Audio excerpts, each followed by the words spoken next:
Díogweave go léir cóide agus tá fáilte road. Welcome to Be My Guest with me, Mary Honan, on Lear Media TV, supporting the Samaritans, Limerick and Tipperary, Clare's Wish Foundation, Limerick, and also Deel Animal Rescue.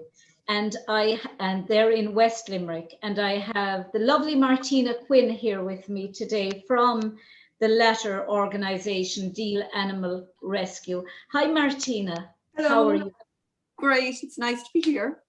Oh, well, it's indeed a pleasure to have you on because I'm an animal lover, and I've always had, well, that's not true. I've always had pedigree dogs, whether it was a Yorkshire Terrier, a Japanese Chin, or a boxer. I've always had, and I loved them. But once I got rescues, I ended up with 3 at the time, and my beautiful rescue Steffi had to be put to sleep a month ago, but 2 months ago. It just broke. Broke because she died. She died in my arms, and I have 2 more rescues now.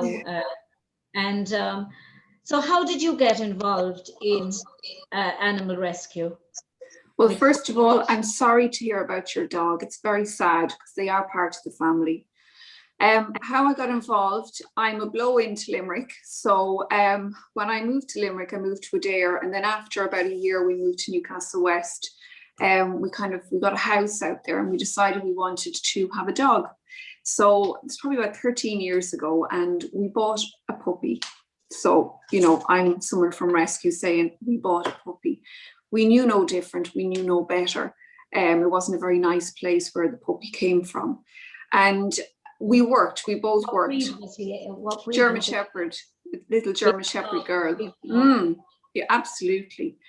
And so as she got bigger in the months, we kind of thought she needed a pal. So we went out to the lads in Limerick Animal Welfare who had a fabulous white German Shepherd out there who was a really big cruelty case for them. And we adopted him. And it was after seeing him and I suppose being out with Limerick Animal Welfare and educating myself about buying dogs, about where they come from, about, how we treat them as a society, I suppose, that got me really interested and wanting to do something. And that kind of, I think we all kind of get into rescue. It's like getting into a hot bath.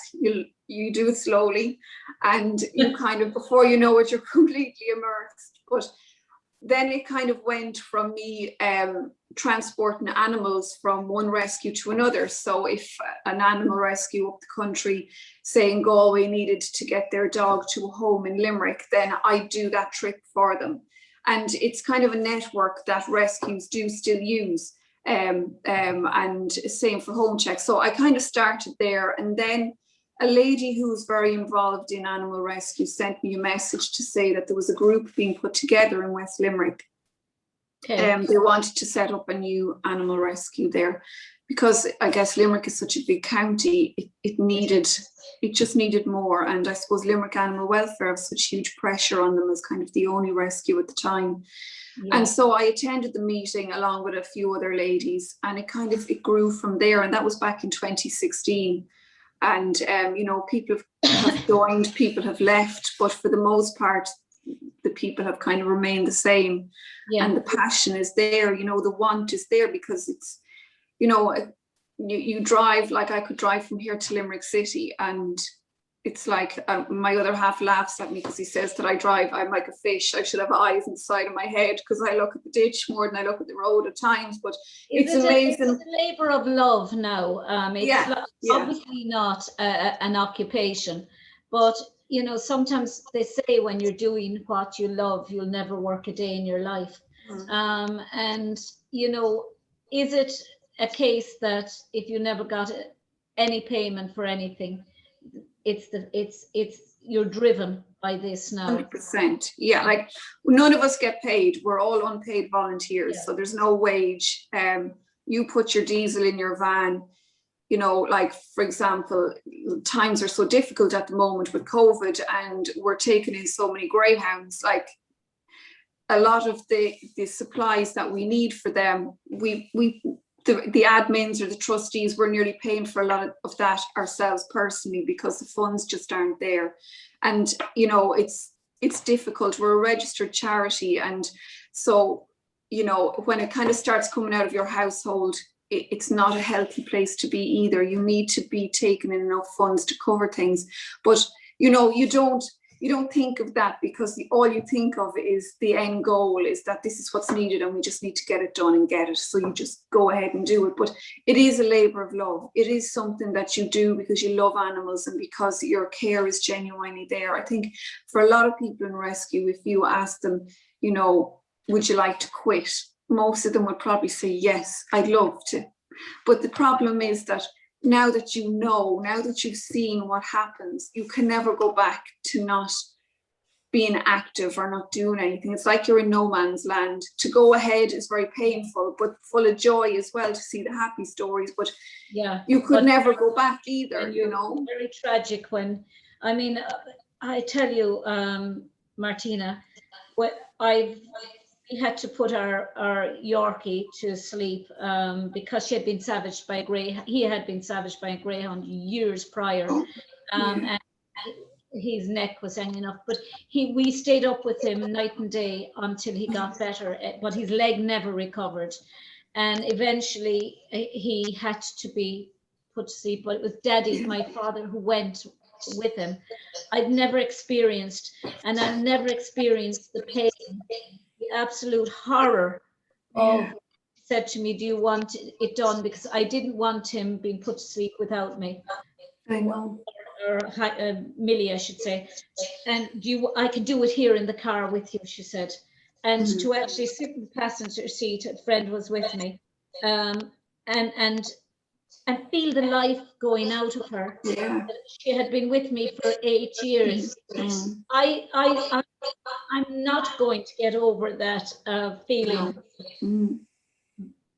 very quickly. And I think of that at night time. I see where she's buried outside my window, and I just can't get through that feeling. I don't understand how people can abdicate responsibility or emotion when they do harm to an animal. Yeah. And I don't understand how the laws aren't stronger for people. I mean, I still dream of Millie. I dreamt of her the other day and she was alive, and I thought, oh my God, you came back, because it had such a profound effect on me. I know. Yeah. I completely identify with it. Knowing she was looking at me, she was back in the car with me, and she thought she was safe, and I was actually putting her to sleep. I just can't get over that. Yeah, it's very painful. It is. It's, you know, people like you, people like us, people who love animals can never understand, because it's not in our psyche of how someone can do something so awful. And I guess, crime and punishment and all the rest to punish these people, that a lot of people say, the laws need to change, but the fact of the matter is the laws are there to protect animals. We actually have some of the best laws in Europe to protect animals. Yeah. But the problem is that the enforcement isn't there. So say, for example, in County Limerick, we have no cruelty officer, we have no ISPCA officer at the moment. So if, for example, I come across a cruelty case, I then have to take that to the local guards. And hope that they'll act, but it doesn't always happen. And so, it's generally the animal that loses out at the end of the day, unless you get someone who's really proactive and who is an animal lover. And it all depends on who you get on the day. And it's sad to say that an animal's life hangs in the balance for those reasons. But it is, and I'm not disrespecting our guards at all. I mean, they, for the most part, they're very, very helpful. But it's just that the appetite just doesn't seem to be there to be as proactive about animal welfare and health and safety, and, to kind of cut out all this cruelty, or as much as is possible, as there is for anything else. you know, I guess it's lack of numbers, lack of funds, lack of resources. But, you know, I suppose from our perspective as a rescue, we would always say there's a dog in such a location that needs attention, and we'll explain the story. And the next line from my mouth usually is, we're offering backup, that if this dog can be seized, we're here to take that dog and to see it into safety. So it's not like they have to put it in the back of their car and bring it home and mind it. There's somewhere for it to go, you know. But the thing about it is, and I see, I mean, as I say, I was out looking for my greyhound. I had a greyhound rescue dog, and Bailey, and she went missing out of my garden. How, I don't know, because I have a 7-foot fence around my garden, and she still managed to get out. But while I was looking for her, I actually found Millie, and Millie had an elastic band around her by whoever owned her, and 2 boys gave her to me. And where she had the elastic band was little Staffy.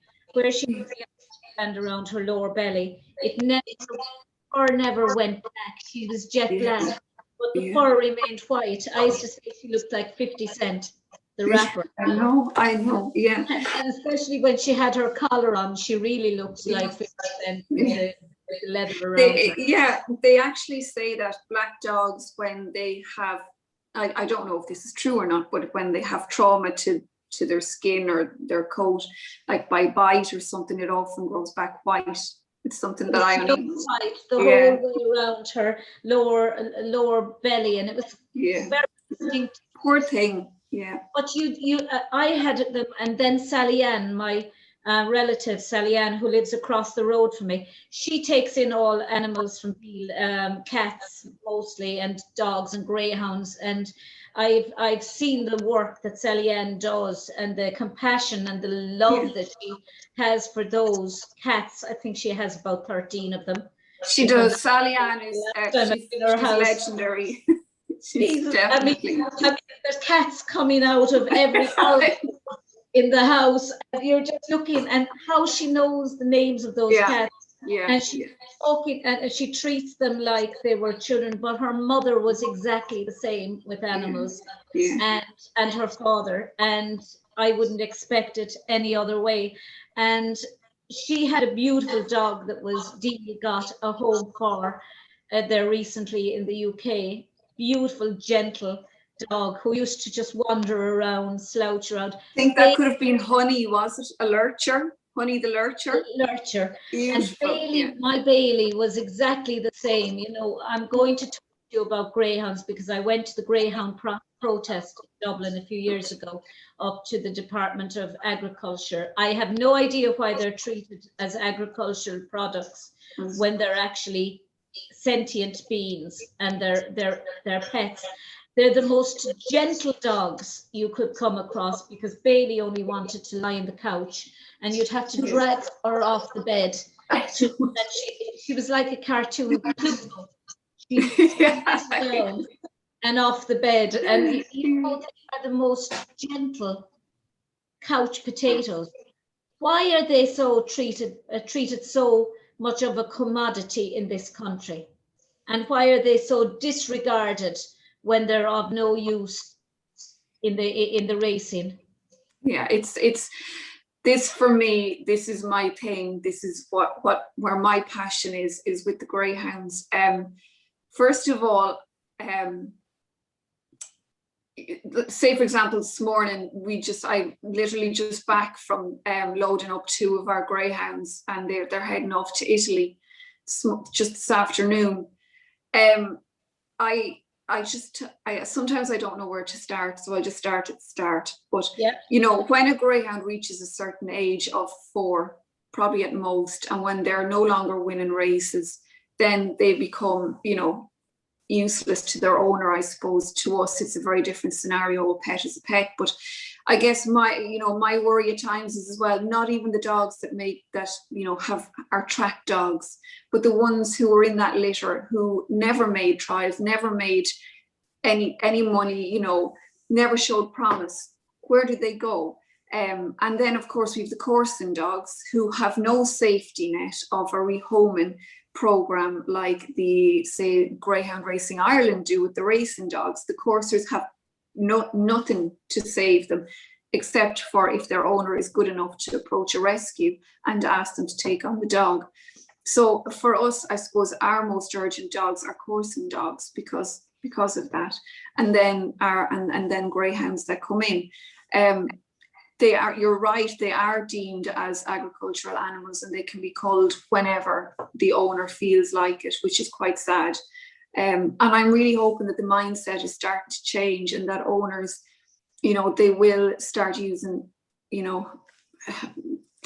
taking on board that it's not okay to just, shove them out the door and get the next dog in behind and go to rescues. A lot of times it's, I nearly feel that they think that they're doing us a favor by giving us their dogs, and it's this, when will you take them, when will you take them? But in retrospect, that's a better option to the alternative, which you're seeing continuously. Absolutely. I mean, being abandoned. It's shocking. They're still dying in huge numbers. There's no doubt about it. They're still dying in their thousands. I think 6,000 dogs breaks down to 12 dogs a day in the country. And that's if you go with that a litter is six dogs. For the most part, greyhounds would have nearly 10 puppies, but they only have to register a litter. They don't have to register each pup. So not every pup is ever accounted for, only a litter. So the number that they gave is, in that documentary, Greyhounds Run for Their Lives on prime time, they gave the number of 6,000 dogs. I have to confess, I couldn't watch it. I don't understand why, if they're not compelled to tag or to microchip every single pup that is in that litter. Because if that pup is found dead or is found abandoned, then at least they have a traceability. Yeah, well, they are supposed to do that. They are supposed to, and then they're supposed to be registered with the coursing club in Clonmel. But I suppose the whole racing cohort will say, well, we'll repeat, we love our dogs, we love our dogs, we love our dogs, and that's fair enough. But if I love my dog, I don't put them on a dangerous track to run at high speeds where they can collide and have such catastrophic injuries that they might have to be put to sleep, or that they only break an ankle or a toe, and that they decide that because they're not going to be able to race anymore, not going to be fast enough anymore, well, that's enough for me, I'm going to put them to sleep. That's not loving your pet. Just feeding your dog and giving it water every day, that's not loving your animal. That's just giving it the basic needs. When people like me, you, and say Sally Ann say they love their dogs because they keep them safe and keep them away from harm and don't put them into danger. I have a house built under my stairs with a window and curtains and a door and a holly bough at Christmas for mine. And I have friends who have said, look, that's a better house than I'm living in. Yeah. But I have a friend who races greyhounds, and she was saying that she has central heating and she has air conditioning kennels for her greyhounds. And she said, she was saying that she was horrified. Her husband was horrified. She was crying when she watched that documentary. And she said that it wasn't reflective of the whole greyhound racing fraternity. However, I just question the need for greyhound racing in the same way as I question the need for horse racing, because the minute a horse breaks his leg, and let's face it, it's the horse that wins the race, not the jockey. Yeah. Yes, you have to have a phenomenally good jockey even having a great horse doesn't mean you have a great. The horse is going to win. You have to have a great jockey, but the horse then is just shot on. And we saw it there recently with that trainer who was photographed sitting in front of it's the lack of respect, It's the lack of respect. And I think, to go back to what you said about your friend who is involved in greyhound racing and who treats her animals, keeps them so well, and I respect that. And I would never for 1 minute say that everybody in the industry puts their dogs in an old damp shed and expects them to get on with it. We all know that that's not the case. And I don't think anyone who's anti-racing thinks like that, because it's not, it's not true. But I'm anti-racing. I guess the point that I would like to get across is that these people still put their dogs in dangerous tracks. These people still, even though and I don't mean your friend, but I mean people who look after their dogs as in heat and good food and things like that, still dope their dogs. They still, and they don't take responsibility for that. The amount of doping that's going on in the industry. I've spoken to so many people who's given me dogs, given me greyhounds, and they said, well, we don't go to this track and we don't go to that track because you can't get a fair race. And by that, they mean that every dog on the track is doped.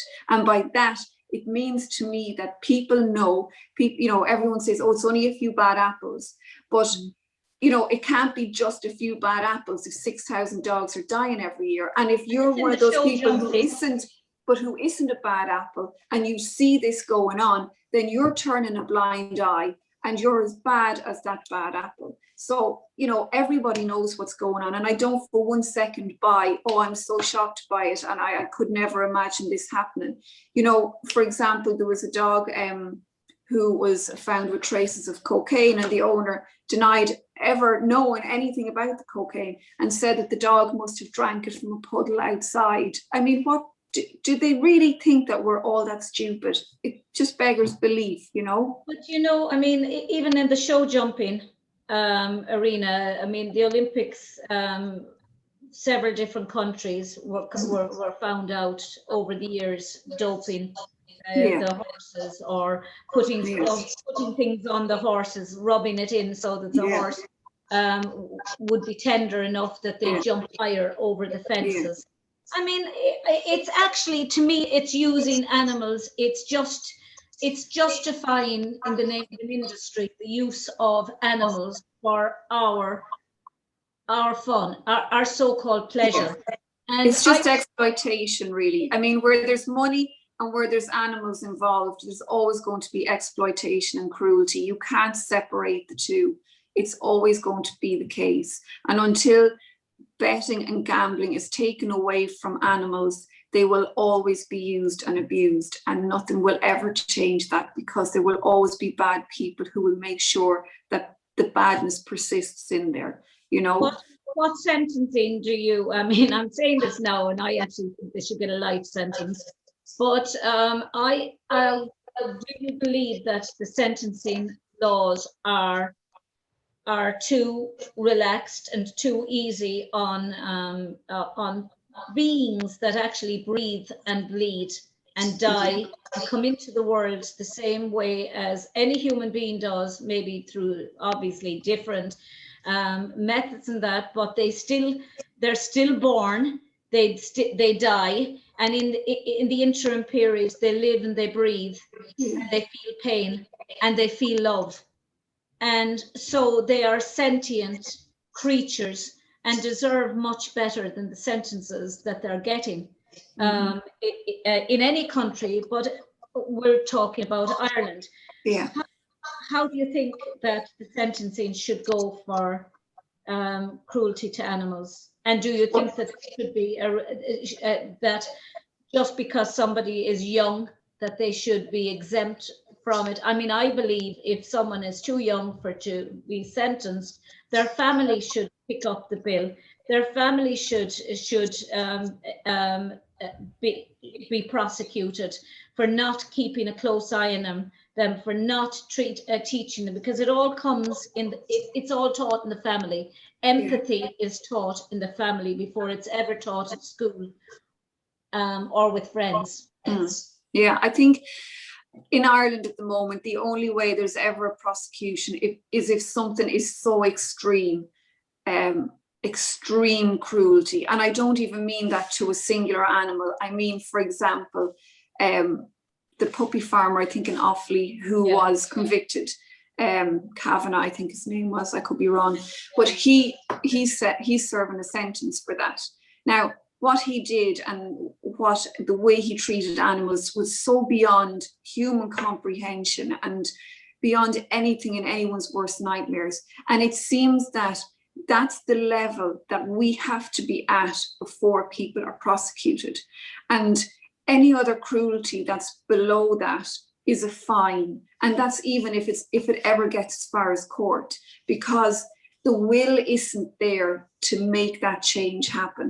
And I would, I'm an animal lover. To me, if someone hurts an animal, I throw away the key, but it's not down to me.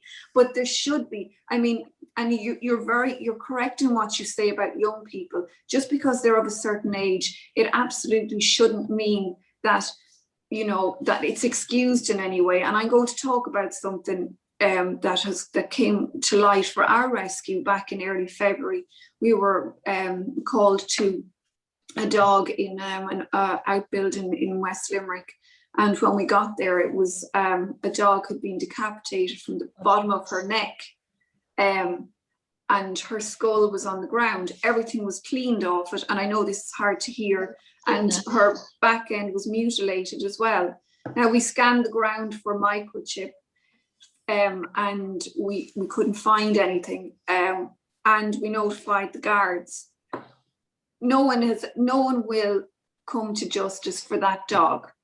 That dog lived, breathed, had a right to be here like everyone else. But as the weeks passed, she gets forgotten about. I won't ever forget her, because I had to leave her behind, myself and our other admin, Suzanne. We went out to find her, and I remember it was snowing really hard that morning. It was freezing, and just seeing her there lying, and not even being able to take her to bring her, to give her some dignity, because you couldn't, because she was decomposing. And we'd ask the guards if they'd look after her body, because obviously, young kids and teenagers hung around there. And it was a teenager who alerted, our charity to this. So you just have to wonder, who did this? What age group was this? And I also worry about the person who can do that and look at it and understand what they're doing. How are they safe to walk the streets where there's children? There's any of us. To me, it's someone who is going to grow up to be a very, very dangerous individual. Yeah, but that's what I was going to say. Psychopathy and Yes. and all these conditions are started in childhood. And if a child, they say, if a child mistreats an animal, they're going to a human, because it can be a good indicator of how they will be as an adult. And my research was all around childhood under Nazism and the impact of childhood, the impact on children and their subsequent relationships with their own children. And you look at the Nazis, and what they did was they got children to kill their own. They got the Hitler Youth and youth organizations to kill their own animals, and then if they did that, they were desensitized, and they would follow orders if they were asked to kill a human being, because they had started with a defenseless creature. And and people think, oh, it's only an animal, and they're a child, they didn't know better. Their parents bloody well knew. And their parents my mother knew where I was every minute of every second of every day. She used to say, you have to know where you're going, what you're doing, who you're going to be with, what time you're going to come home. And if you're not following those strict rules, you won't be going out again. And if you can punish the parents, hit them where it hurts, and it's always the pocket, then that's not going to happen again, because they're not going to suffer the inconvenience of the money coming out of their pocket. But how important do you think it is that a course is run in every schools in the country, in primary schools, on empathy and caring for animals? I think it's so lacking. It's something that's so in such bad need of. I know when we started first, we went into a few of the schools in Rathkeale and did some talks. And I think it's something that once COVID is over, it's something that's going to happen again. But I do think that, you know, for the most part, if they can be taught in school that this is wrong, it's wrong to do this, then if it happens at home, then they can see, okay, well, you know, daddy isn't handling the dog in a nice way. Well, my teacher says that that's not right. Or, you know, it's that they can see for themselves that we're not dependent on parents. And I to say this kind of, it hurts me to say this, but we're learning that we can't depend on parents to do these things. No, but you will depend on parents if you get yeah, them. because you hope that the goodness is there. Yeah.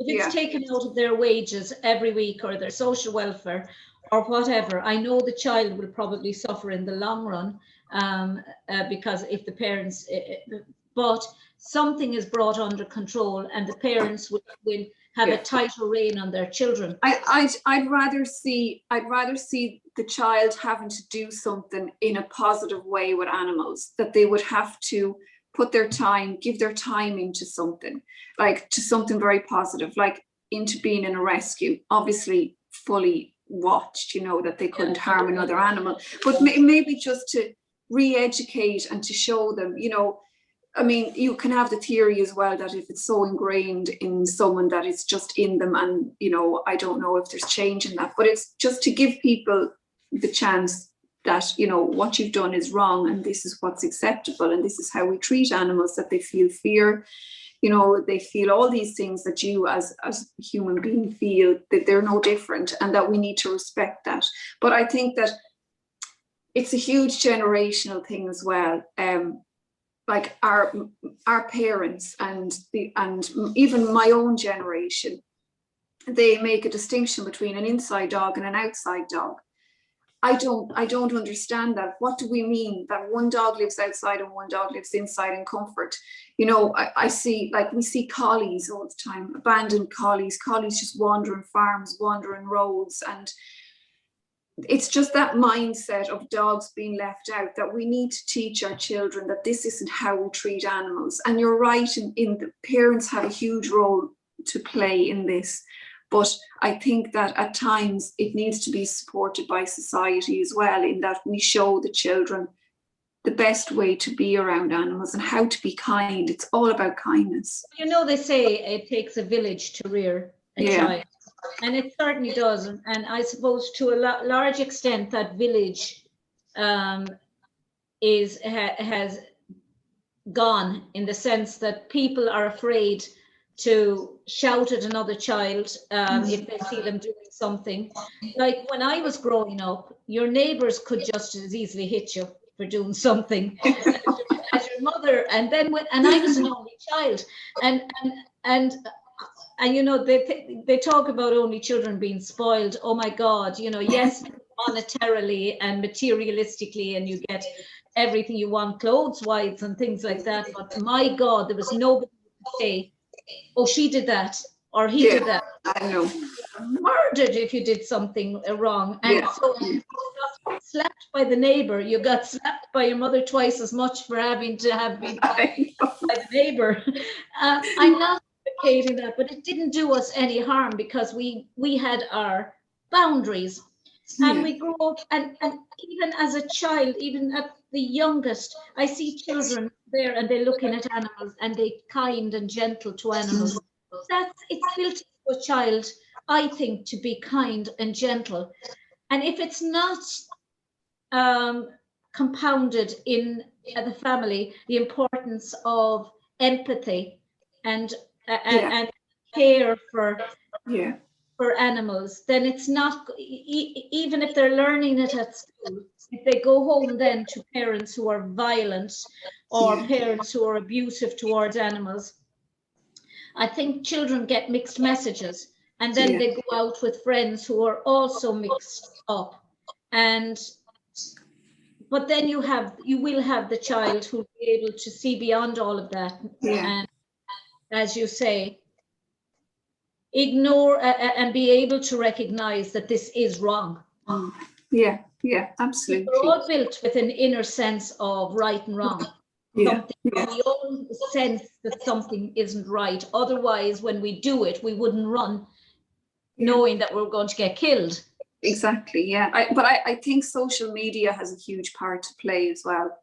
You know, I've often seen people who I thought would have more sense would share like what they think is a funny picture of a child playing with a dog, or sitting on a dog, or lying on a dog, or, you know, picking a cat up by the leg or the tail, and you just kind of go, oh God, you know, if that was my child, this is what I say. You know, you put the cat down, get off the dog, you know, don't pull the dog's tail while it's eating. It's common sense. It's things that my parents would have said to me. Then the poor animal's put to sleep if he retaliates. It's always the animal who loses in the end, because, you know, the signals weren't read that the dog was uncomfortable and didn't like what was happening, and the child was just having fun.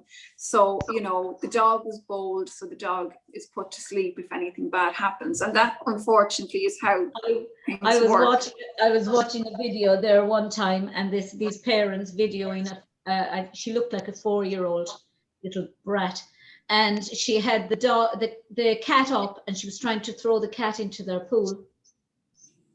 And the cat wriggled around, got away, and she fell in. I have to say, I actually admit to thinking, good on you to the cat. They were immediately in to save the child, but you know, I know there was no correction there, and it's that, you know, there's no direction that, you know, like, say for example, I have a lot of dogs here and I have cats, and my sister-in-law, when we had no COVID, she would come over with her little girl Amy, and they're so mindful of how they are around the animals, about, you know, walking on toes, or rubbing too hard, or, you know, being too much. And Amy would always be corrected by her mum, you know, that no, you know, stand back, give the dog time, give it space, or, you know, don't rub her so hard. And it's just those little things that helps a child understand, okay, now I know what's right and what's wrong. And it's just that bit of direction from parents, I suppose, that's needed. But it's needed in society as well. It's needed on social media, that, you know, these horrible things that are shared on social media, you know, cruelties. And, you know, that's, I suppose, the dark side of the web, that it's I don't know, it's very, very frightening for me, to be honest. But it's, you know, things that are shared and that people find funny, that I would find really disturbing. Most people that I know would find disturbing. But yeah, it's just, I suppose, people have dogs and people have cats, and they let children kind of roughhouse them too much, and, you know, it's not fair. And I have often seen videos where dogs are, you know, they're licking their lips, they're showing the white of their eyes, they're looking away, they're yawning a lot. All these things are signals from dogs to say, please stop what you're doing. And they get missed by people because they don't understand, you know, or they give out to a dog for growling, but that's the dog's way of communicating that something's not right here and they're not comfortable and you need to back off, you know, all these things. But look, it is what it is. You just...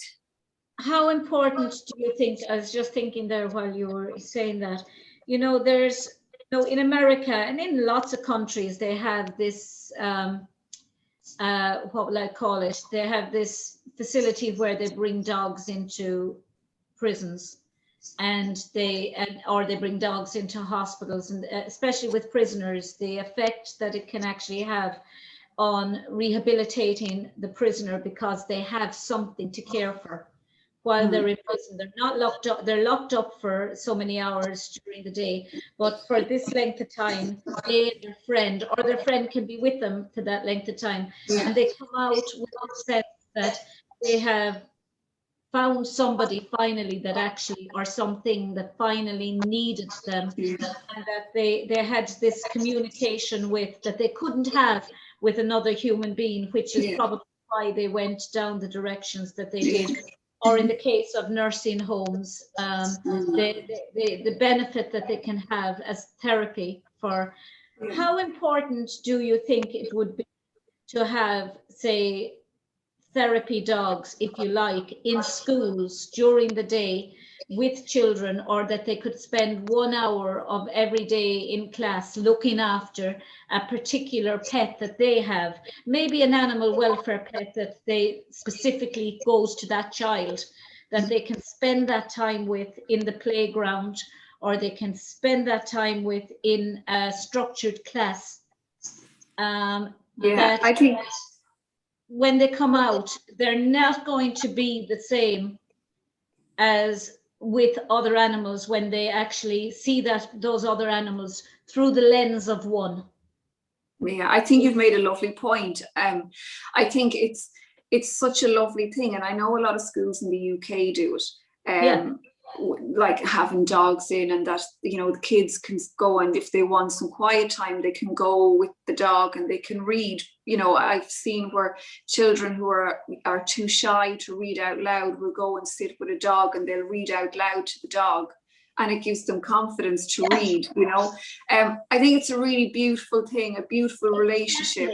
And then you know, you have horses who are therapy horses for children with special needs, or animals are just, they're so super. They lower our blood pressure. They don't judge us. They listen. They don't talk back. And I think that kids get that, and I think they really enjoy that. You know, if they say something, they make mistakes, there's no judgment and there's no one to say you've done something wrong. And I think that it gives them a real respect for animals and a love for animals, and that they see, you know, it's touching an animal and looking in their eyes and seeing that they have a soul and that they are gentle and that they're to be respected and to be kind to them. It's a holistic way of looking at education as well, because you can tell a child forever about how dogs are sentient creatures, and cats and horses and all that. But it's like going back to my research. You could talk forever about the 6 million Jews and the 11 million in all, the 5 million Gentiles. But when you bring it to one person and you hear the Holocaust through the lens of one child, it makes it more powerful. The same with animals. If you have an animal allowed into the classroom, say with the child, even if the children aren't say special needs children who need like an autism dog or a blind dog or whatever, even if they're functioning normally in every other aspect, the dog is there to, and they see through the dog all the ways of staying calm in stressful situations. If they feel stressed about an exam or a test that's coming, the dog is there that they can talk to. And as you said, sometimes if they find they're self-conscious about reading, they can read to their dog, and at the same time they're reading for the class, but they're looking at the dog. Exactly. The whole class isn't listening to them. They can have that relationship, and that brings it out of the classroom and into the social. Absolutely, it does. I mean, it's exactly what you say. What you say there is that, you know, you can talk to kids all day long about being kind to a dog, but nothing beats practical experience and being able to see and touch them and to understand them and to get to know them, and not just dogs, chickens, cats, rabbits, horses, whatever it is, you know. It's the same as people talking about in schools, teaching children gardening, teaching children to grow their own vegetables. And God, I'm really talking like a dyed-in-the-wool queen right now, when I'm anything but. But the thing about it is, they learn by being practical with and saying, "Now I've got to feed Miss, I've got to feed Molly," or whatever, and they learn responsibility beyond the animal, beyond the classroom. They learn about empathy when their pet is upset. Even if they can't have a pet, they might be living in an apartment. They might be living in a house that they're not allowed to have a pet. They could have a pet at school. Absolutely. And it's what you say as well, the level of responsibility. of minding it, knowing it needs feeding, needs to be brought out, needs water, you know, what's dangerous for it, how to mind it. You know, it's just giving a child a bit of responsibility as well in a safe environment. You know, it's a lovely thing, and I do wish that schools and again nursing homes. I mean, I know that some nursing homes, especially like greyhounds, because of their calm demeanor and because they're not jumpers and they don't demand very much. You know, they love lying down and going to sleep, but they love being petted and they're very gentle. But yeah, I just think that, you know, animals can play a huge role in therapies, but even something as basic as showing a child responsibility and all those things that we've just mentioned. Yeah, absolutely. How is COVID affecting your charity? Because it is a charity and you are dependent on funds. Yeah, absolutely. Their Media TV has decided to basically adopt you. Thank you. all of our shows have your logo on now. Oh, that's amazing. Thank you so much. My show sponsor or advertises you, the Samaritans, Clare's Wish Foundation, and my colleague, he has your logo on, as well as what would you call it? It's a charity in America, suicide awareness one, called the Yellow Elephant. Yeah. We interviewed the founder of it, and she was such a sweetheart. We said we'd promote her charity as well, you know, because it's so vital. Suicide and but how is it affecting you? Like everyone, really badly. It's just it's catastrophic at the moment. We've been managed in a way as much as we could at the start, but you know, all of our little incomes, we don't have shops, we don't have anything like that, we don't have a sanctuary. So the way we work is we work by having a group of foster homes, and so when we have dogs in, that some lovely people, and we've such a great group of people who foster dogs and cats, and they'll take them on. But then, you know, obviously there's going to be an overflow, because we're never going to have enough fosterers unless something really great happened. But so they'll have to go to boarding kennels. So we'll use a private boarding kennel. So they're €10 a night for a private boarding kennel. So your bills are just, that's even before you have a vet bill. So, and obviously most of the animals that come in, and Justina, who works with the cats and does just the best and most amazing job with all the cats, for the most part, they will come in sick, needing eye treatments, maybe even some amputations and things like that. And so it's not just a case of, you know, getting them in and getting them vaccinated and microchipped and all the rest. It's that there's, you know, there's huge health implications of taking on all these animals as well, and huge vet bills. You know, you can be very lucky and get lots of dogs who've come in to stay with you, and they're, you know, well-rounded and they're happy and they don't have major health issues. But you do get ones that have really difficult health issues that are expensive to treat and even need, you know, surgery, and they're, you know, they're quite difficult. And again, I'll go back to the cats. Like Justina would be able to say how, like, you know, she does a lot of trap, neuter, release, where she deals with colonies of feral cats, and she traps them, neuters them, and releases them then. But she does trap them, but then they would also need lots of auxiliary care. Like some of them might, you know, as I said, have sore eyes, have cat flu, you know, have infections. All those things need to be dealt with before they can be released back to their colony again. So, and as we know, feral cats, there's just hundreds and hundreds and thousands of feral cats. So it's to try and do as much as we can with those. And it just, all of it together just takes huge funding, because between, you know, our kennel bills and between our vet bills, nobody gets paid. Everyone gives their time for free. And then it's, you know, you need food for cats and dogs. You need to be able to give bedding and things like that. And a lot of our fosters buy supplies themselves. But a lot of our lifelines have been cut, like with things like bucket shakes, trolley packs. church gate collections, the simple things that would be able to bring so much needed funds in. So now everything's been moved online. So we try and do fundraisers online. But again, we're a year into lockdown, and so people are seeing these fundraisers on your Facebook page, and I think a sense of, they've seen this a million times. Everyone's desensitized to trying to raise funds now, and so people can scroll past very easily, and you just hope that people don't have the money kind of. They're now thinking of, how am I going to get through next week? But this is it. You know what I mean? There's so many people who, yes, it's tough. Everyone is in dire straits, and there's no two ways about it. It's a hard time for everybody. I mean, we're just a small cog, but it's just, I suppose, hoping that the community see value in what we do enough to donate. Like we always say, there's never an amount that's too little, even if it's the price of a cup of coffee, even if it's €1, it doesn't make a difference.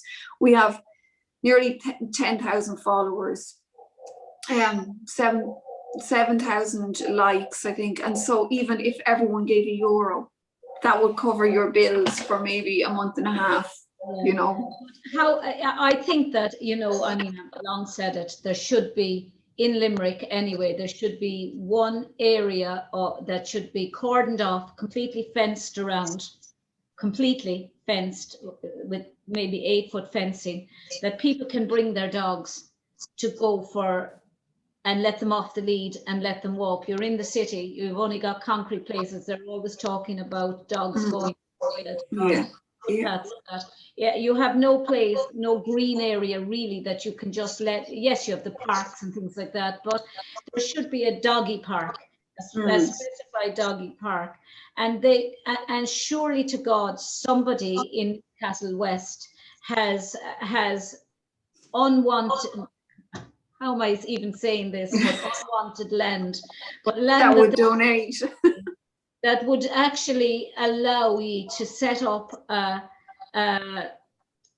premises there where you could actually have the dogs, like they do in animal welfare out in Kilfinnan, that you could set up a sanctuary there and even pay them minimum amount in rent for land that they're probably not using, maybe land that's not agricultural, that can't ever be used for agriculture, or and it's just that you could pay some bit, because surely to God, for all the animals that you're paying, you could be talking potentially about €1,000 a week.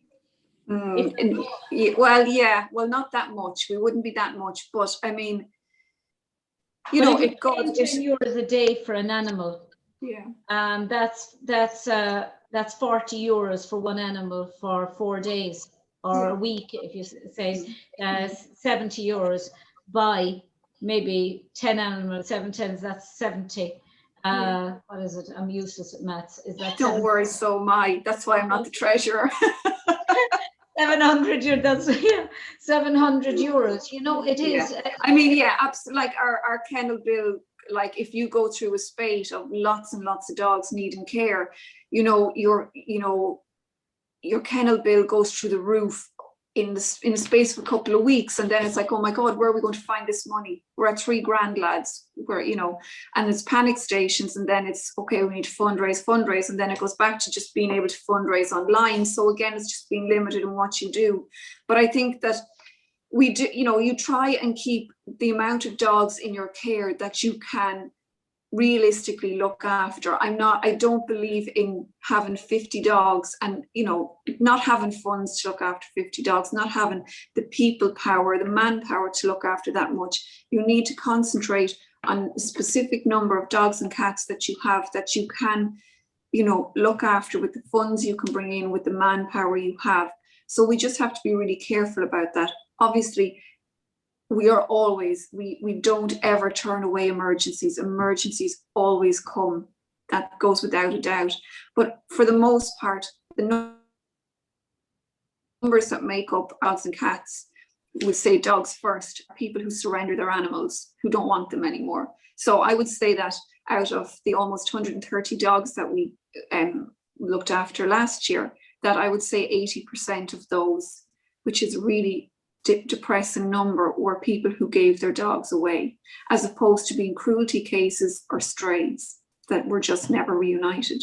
So we have this deluge of people trying to adopt dogs and buy dogs and put money into breeders' pockets, when last year 80 to 90% of the dogs that we took in were people who didn't want their dogs anymore.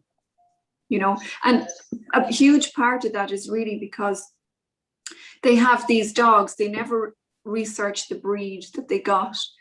They can't handle the dog because they didn't do their research. The behavior of the poor dog has just reached crisis point and they can't deal with it anymore. So rather than enlist the behavior of like a behaviorist, it's just to get rid of the problem. And we're just, as a society, we really need to pull our socks up and start owning things, start owning the problems that we are creating. We're making these dogs being bred, we're buying them, we know nothing about them, we don't do our research because we're lazy, and then when we realize that we can't actually handle the dogs, it's just shove them onto a rescue and let's try something else that we don't know anything about, and the cycle will continue over and over again. That's it. I mean, I have to admit, 3 very badly behaved dogs. Anyone else would call them brats. But I've actually realized, I've come to realize it's me. I'm the problem. And because, you know, everything that went wrong, look at that. She's gorgeous. What's her name? That's Delilah. Delilah. Delilah, yeah, she's a brat. Delilah or Lila? Delilah. Delilah. Like Tom Jones. My. But I realized that I was adapting my house all the time, changing my doors. I changed the doors in my house to doors that the dogs couldn't scratch. Yeah. I was changing the floor to flooring that if they piddled on, that was okay. Instead of trying the dogs, you know, because there was 3 of them and it was hard to cope with 3. But I realized that over time they got really good. Yeah. Delilah, is that you? She's just been now not right. She's been a pain anyway. But you're right. You know, we do adapt. But you're right in what you say. You adapt to the dog, not trying to make a dog adapt to you. You know, we should enlist behaviorists. We should be able to read their language. We should know when they're uncomfortable with things, and we should know how to train them. You know, I go back to collies. Collies and lurchers are the most abandoned dogs in the country before greyhounds or after greyhounds, either one or the other. Collies are so super intelligent.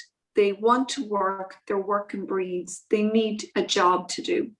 And to have a collie in a residential area where, you know, they might get a walk 3 times a week is going to make for a neurotic dog. They can count sheep. They need to be out doing things. And so again, that goes back to the wrong people with the wrong dogs. You know, if your lifestyle means that you're not out running or walking or doing agility with your dogs, then you need to get a fairly easygoing, you know, mixed breed, or if you want, from a reputable breeder, of course, or a rescue. But it's just, you just need to make sure that the dog you get is suiting your lifestyle. Yeah. That's the main thing. And do your research. We're so lazy. We just go, I'll take that dog and know nothing about it. You know, but exactly like huskies, and then they're escape artists, but people take them on and they live in a terrace of houses. It's just crazy. It's getting the dog that matches your family, your lifestyle, and if you're not doing that, then you're doing the dog a disservice, because the dog is going to be kicked out because they're just not going to mix in the house the way they want. You're very lucky anyway, and I'm not saying it because it's Sally Ann, but you're very lucky with people like Sally Ann. She's a legend. She's an absolute legend. Yeah. You're not lying there. No, she's just, you know, she's one of, and Sally Ann and so many of our others in our group, they're just hearts of gold and real animal lovers that just could never contemplate, you know, anything else other than wanting to help and loving animals. And, you know, you're right. When you go into Sally Ann's house, you're greeted by a colony of cats that just come out of everywhere, and a dog will come down. You're looking, and you're sitting having a cup of tea with her, or eating something just close to your right, and you're kind of looking at black cats and white cats. There's a name for every one of them, and she has cages. I said to her, you know, it's just like, it's like the Ark now. I know. Our house is spotless. And I'm always saying that. 13 cats, and I know. She must be working.